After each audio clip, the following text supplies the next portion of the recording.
राधे राधे। मैं प्रोफेसर अंकुरपुरी आपका स्वागत करता हूं हमारे कार्यक्रम श्री जी एस्ट्रो वास्तु में। आज हम बात करेंगे कि जो किया गया दान है क्या वो भी कई बार नुकसान करता है। क्या किसी को दी गई वस्तु आपके लिए अशुभ फलकारी हो सकती है। क्यों अक्सर सारी उम्र पूजा पाठ करने के बाद भी अच्छे रिजल्ट नहीं मिल पाते। क्या ऐसे कारण है कि जो ग्रहों की नेचर को हम समझ ही नहीं पाते। आज इन सभी के ऊपर बात करूंगा और अंत में आपको एक सेहत के लिए, परिवार की सेहत के लिए एक शुभ उपाय भी दूंगा और ऐसा उपाय जो कोई भी कर सकता है उसके बारे में भी आपको बताऊंगा। तो आज शुरुआत करते हैं अपने इस विचारों की। जो दान है, क्या जब हम किसी व्यक्ति को कोई वस्तु विशेष किसी को दान में देते हैं यानी कि फ्री में देते हैं, तो क्या वो हमारे लिए हमेशा ही शुभ फलकारी होती है? ऐसा नहीं होता। कई बार कुछ वस्तुएं ऐसी हैं जो हम जाने अनजाने में अपनी तरफ से किसी को दे देते हैं, चाहे तोहफे में देते हैं, चाहे उसकी मदद करने के लिए देते हैं, या समाज की भलाई के लिए कुछ ऐसी वस्तुओं का दान या लंगर ऐसा लगा देते हैं जिसका खमियाजा बाद में हमें ही भुगतना पड़ता है। क्योंकि हमारी जन्म पत्री में कुछ ग्रह ऐसे होते हैं जो इन चीज़ों के लिए हमारी मदद नहीं करते, या जो ग्रह चाहते हैं कि हम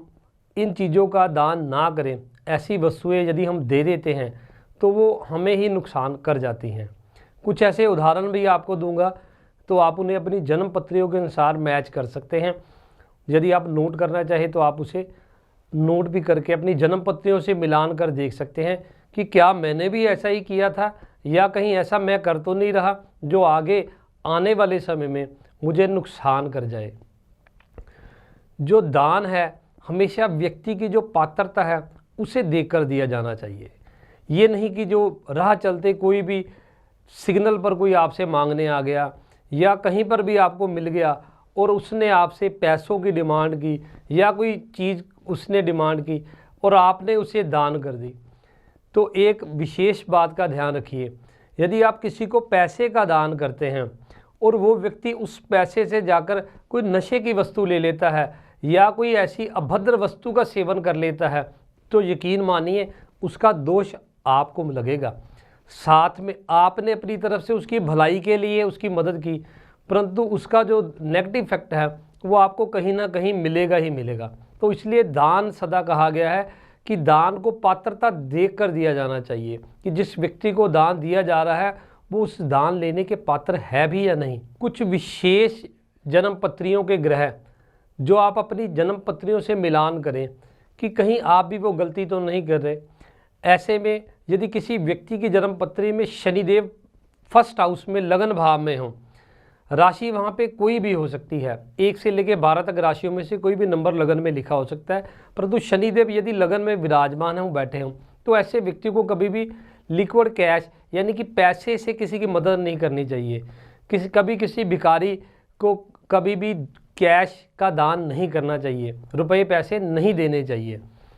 यदि आपकी जन्म पत्री में जो चंद्रदेव हैं वो छठे भाव में आ जाते हैं,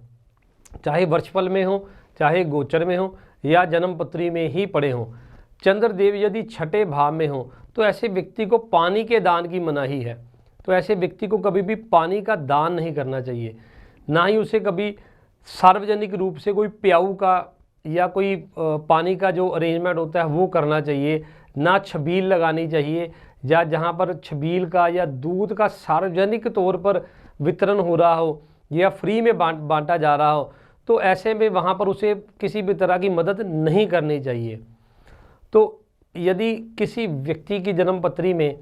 जो बृहस्पति देव हैं वो सप्तम भाव में हो,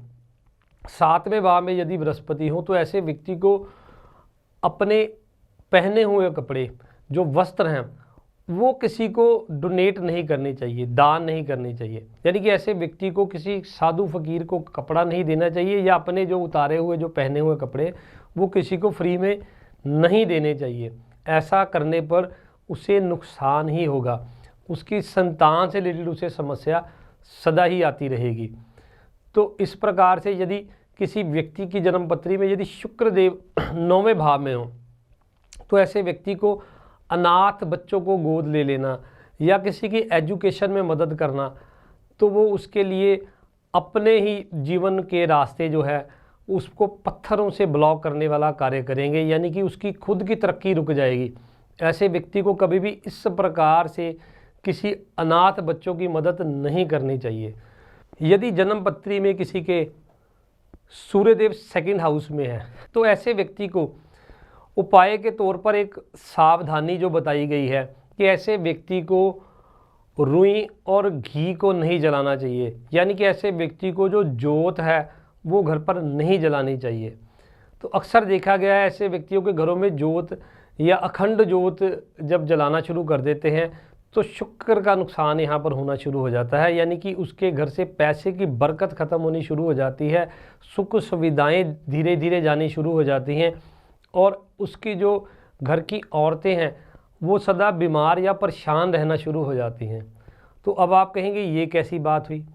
हम तो अपने किसी देवी देवता को खुश करने के लिए घर में जोत जला रहे हैं, अपनी तरफ से तो हम धार्मिक कार्य कर रहे हैं, तो लेकिन वो हमें कैसे नुकसान पहुंचाएगा। तो इसे समझने के लिए आपको ज्योतिष के बारे में पूर्ण ज्ञान होना चाहिए, तभी आप इसे समझ पाएंगे। क्योंकि जो शुक्रदेव हैं उनकी जो वस्तुएं होती हैं, शुक्रदेव के लिए जो घी है, कॉटन है, वो शुक्रदेव की वस्तुएं हैं। और सूर्यदेव जब 2nd हाउस में आ जाते हैं, काल पुरुष की जन्मपत्री में जो दूसरा हाउस है, 2nd हाउस है, वहाँ पर वृश्च राशि बनती है जो शुक्रदेव के आधिपत्य में आती है। तो वहाँ पर अग्नि के सूर्यदेव जब आ जाते हैं, तो यदि आप घर में भी जोत से शुक्रदेव की वस्तुओं को जलाना शुरू कर देते हैं तो शुक्रदेव यहाँ पर मंदे हो जाते हैं। तो शुक्रदेव मंदे होने से घर की औरतों को परेशानी आनी शुरू हो जाती है, सुख सुविधाएं जो शुक्रदेव देते हैं उसमें कमी आनी शुरू हो जाती है और ऐसे व्यक्ति के भाग्य में कठिनाइयाँ आनी शुरू हो जाती है। तो यहाँ पर जोत को सीधे तौर पर बिल्कुल से बंद भी नहीं करना चाहिए, उसके लिए जन्मपत्री के माध्यम से कुछ सावधानियों के अनुसार जन्मपत्री वाला व्यक्ति ना जला करके उसकी घर में यदि किसी और व्यक्ति को इस प्रकार की ना मनाही हो तो कुछ वस्तुओं का उसमें चेंज करके, जैसे रुई की जगह पर मौली का यूज़ किया जा सकता है, तो कुछ और परहेज और कुछ उपाय के बाद उस पर जोत को जला सकते हैं। यदि आप लगातार से कई वर्षों से जो जलाते आ रहे हैं तो इस प्रकार किसी के कहने पर एकदम से यदि आप जोत भी बंद कर देते हैं तो ऐसे में हमने अपने अनुभव में पाया कि ऐसे लोग जो थे उनके घर में पितृदोष की आवृत्ति हो गई और उन घरों में पितृदोष के लक्षण आने शुरू हो गए, तो जिस कारण से उनको भी समस्याओं का सामना करना पड़ा। तो ग्रहों का जो खेल है, चक्र है, जहाँ पर कुछ चीज़ों की दान की मनाही करता है वहाँ पर कुछ चीज़ों को दान करने के लिए भी आपको प्रेरित करता है। तो यदि जन्मपत्री में कोई ग्रह मान लीजिए उच्च के बैठे हैं, बढ़िया बैठे हैं और अच्छे घरों से उनके कनेक्शन है और ग्रह आपके लिए शुभ फलदायी हैं और तब वो जाकर उच्च हैं, यानी कि वो आपको लाभ देने वाले हैं, तो ऐसे में उन ग्रहों की वस्तुओं का भी कभी किसी को दान या फ्री में नहीं देना चाहिए। यदि कोई ग्रह नीच होकर बैठा है और बुरे ग्रहों से दृष्ट है और बुरे घरों को आपके जन्मपत्री में रूल करता है, तो ऐसे में उस ग्रह की चीज़ों को जल्द से जल्द दान करके उसकी पावर को कम कर देना चाहिए। और यदि कोई ग्रह आपकी जन्मपत्री में अच्छे ग्रहों के स्वामी होकर नीच हो जाते हैं तो तब भी ऐसे में ऐसे ग्रहों को की जो वस्तुएं हैं उनका दान नहीं करना चाहिए, क्योंकि उनकी पावर ऑलरेडी कम है, उन्हें पावर देनी चाहिए। तो जो उपाय हैं, उपाय कई प्रकार से होते हैं। उपायों में जैसे दान करना, जिसके बारे में मैंने आपको विस्तार से बताया, वो एक उपाय का प्रकार है। उसके बाद आ जाता है औषधीय स्नान। ये एक प्रकार से जड़ी बूटियों से तैयार कर स्नान के माध्यम से ग्रहों के जो कष्टकारी ग्रह आपको पीड़ा दे रहे हैं उनकी पीड़ा को दूर करने का एक हमारे प्राचीन ऋषि मुनियों द्वारा बनाई गई विधि है, जिसका कोई भी साइड इफ़ेक्ट नहीं होता है। उसके अलावा रत्न धारण करना भी एक प्रकार के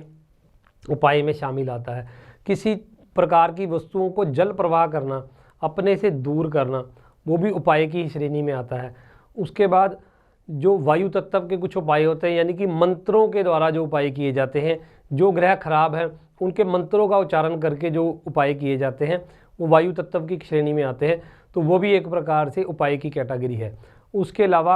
हवन करके या पूजा पाठ के द्वारा रिपीट, या पूजा पाठ के द्वारा जो उपाय किए जाते हैं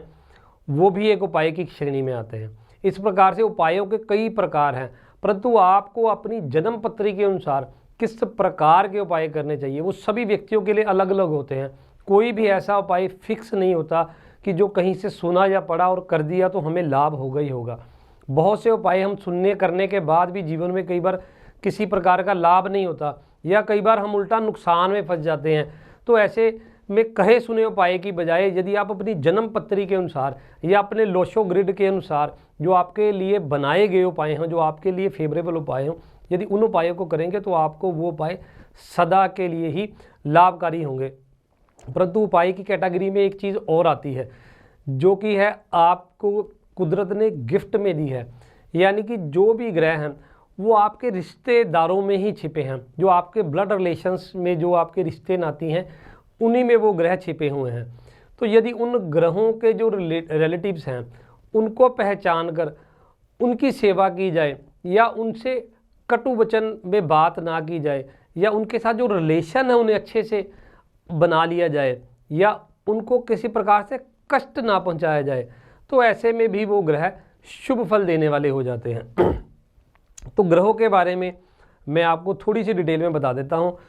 कि जैसे सूर्यदेव हैं वो आपके पिता को रूल करते हैं, चंद्रदेव जो हैं वो आपकी माता को रूल करते हैं, या माँ समान औरतें जैसे नानी मौसी आदि उन सबको रूल करते हैं। जो बुध देव हैं वो आपकी बहन बुआ और मासी को रूल करते हैं। तो ऐसे में उनके साथ रिलेशन अच्छे रखने से बुध देव स्वतः ही ठीक हो जाते हैं। और मंगल जो हैं वो भाइयों को रूल करते हैं।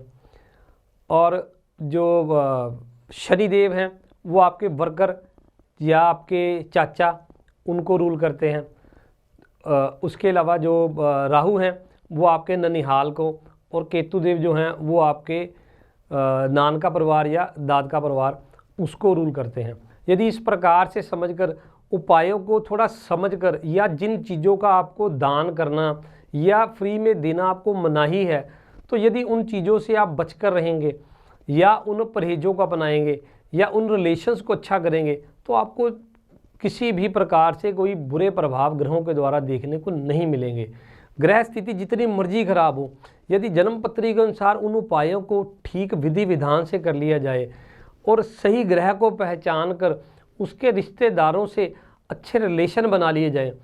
तब ग्रह जो अपना नेगेटिव इफेक्ट है वो जातक को नहीं देता है। तो इस प्रकार से यदि उपायों में और बहुत सी चीज़ें हैं, परहेज मैं सदा ये कहता हूँ कि किसी प्रकार की दवाई खाने से या कोई व्यक्ति विशेष का या कोई खास उपाय करने की बजाय यदि परहेज कर लिया जाए वो सबसे उत्तम है।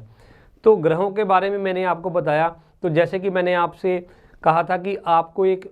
हेल्थ के लिए या पूरे परिवार की सेहत को अच्छा करने के लिए एक बहुत सुंदर उपाय मैं दूंगा, तो वो उपाय आप नोट कर सकते हैं। जो पीला पेठा आता है, जिसे कद्दू भी बोल देते हैं, जो पीला पेठा आता है, उस पेठे को लेकर बुधवार वाले दिन आप अपने घर में लेकर आएंगे पीले रंग के पेठे को, उसे अपने घर में एक दिन रखकर अगले दिन बृहस्पति वाले दिन अपने पूरे घर में एक बार से उसका राउंड लगाकर उसको घुमाकर फिर किसी ऐसी जगह पर दान दे जहाँ पर उसका लंगर में यूज़ हो जाए, यानी उसको बनाकर आगे प्रसाद के रूप में या लंगर के रूप में बांट दिया जाए, या जहाँ पर वो लंगर उसका ऑलरेडी बनता हो वहाँ पर देने से, मात्र हर महीने एक बार ही ये उपाय कर लेने से आप पाएंगे कि जो आपके घरों में दवाइयों के बिल बढ़ रहे थे या हेल्थ इश्यूज़ जो आपको आ रहे थे उसमें आपको कमी मिलेगी। उसके अलावा गायें, कुत्ते और कौवे का जो हिस्सा है खाने का वो निकालते रहे, ये एक बहुत अच्छा उपाय है।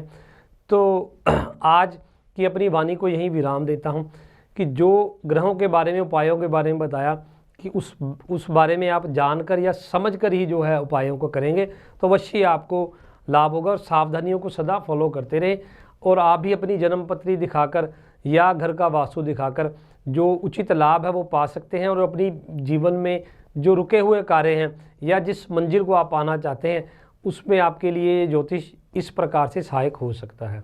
तो आज की इस चर्चा को यहीं समाप्त करते हैं। कल फिर नई बात के साथ आपके साथ जुड़ूंगा। राधे राधे।